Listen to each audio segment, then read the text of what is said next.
Bismillahirrahmanirrahim. Bapak Ibu yang dimuliakan Allah, kebersamaan ini adalah sesuatu yang mahal. Maka yang mahal harganya itu mesti dipertahankan. Yang dipertahankan dengan semangat beda dengan yang dapat tanpa perjuangan. Betul? Kalau ada orang-orang kaya punya harta yang banyak, beda dengan orang yang susah lalu memperjuangkan mendapatkannya dengan titik peluh keringat, tetesan air mata. Mudahan kebersamaan kita ini tidak hanya di dunia, tapi bersama dengan Sayyidina wa Maulana Muhammad sallallahu alaihi wasallam. Bapak Ibu yang dimuliakan Allah, yang tampak ini adalah materi. Bisa dilihat mata, bisa disentuh tangan, bisa didengar telinga. Ini yang disebut dengan materi. Saya percaya gelas ini ada karena bisa dilihat oleh mata, bisa disentuh oleh tangan. Tapi kalau tidak bisa ditangkap dengan panca indera, maka dia tidak ada. Aliran ini bernama materialisme. Materi. Maka orang-orang materi tidak menganggap ada yang tidak ada materi. Mana Tuhan itu? Mana malaikat itu? Mana sorga itu? Mana nyawa itu? Mana ruh itu? Padahal sebenarnya orang-orang barat itu pun sesungguhnya percaya bahwa yang tidak tampak itu ada. Mana buktinya?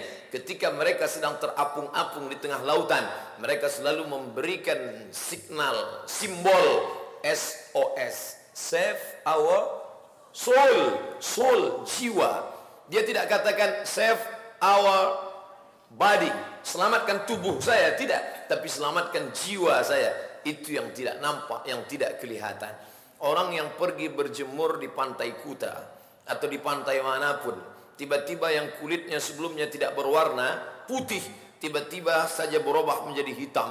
Itu karena ada cahaya ultraviolet yang tidak tampak. Bagaimana dia bisa merubah warna kulit? Begitu juga kalau kita buka itu kotak hitam yang akan masuk koper barang-barang kita menuju airport, akan naik pesawat, dia tidak mau buka satu-satu, maka dia gunakan cahaya X-ray. Ketika kita lihat, tidak ada itu cahaya, tapi dia ada. Begitu juga orang yang mengingkari mana Tuhan itu, mana malaikat itu, mana surga itu, maka saat itu juga kita bisa tempeleng dia. Setelah itu dia marah, lalu kita tanya, mana marah itu?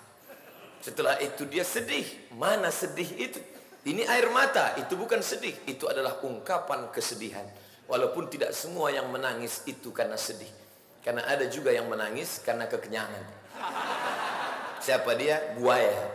Karena buaya tidak punya pori-pori, maka dia kalau sudah terlalu kenyang, sudah lelah, berkeringat, tak bisa keluar dari kulitnya, akhirnya keluar dari lubang matanya, maka disebutlah dengan istilah air mata buaya. Tapi jangan sepelekan buaya, karena buaya adalah binatang paling setia.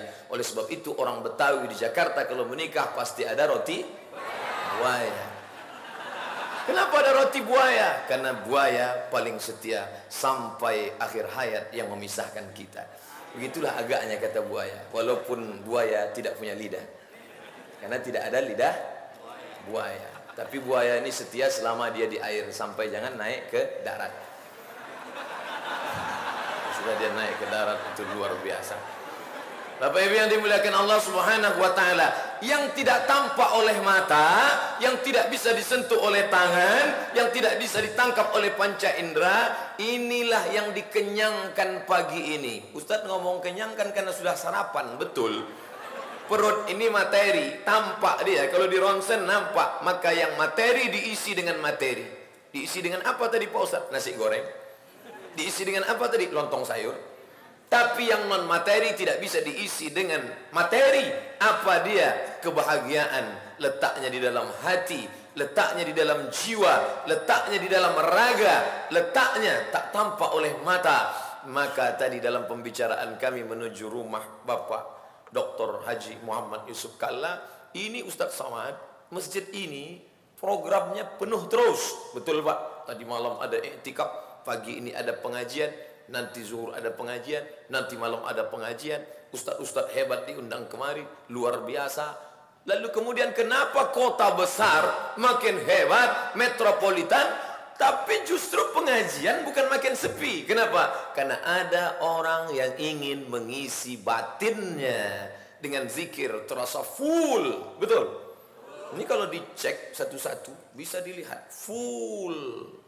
Tapi ketika berada di tempat yang tidak baik, bersama orang yang tidak baik, dalam keadaan yang tidak baik, dalam keadaan yang tidak baik, bisa kita cek low bed, kosong. Tapi saat ini maka sering-sering berada di majelis-majelis yang luar biasa. Allahu Akbar.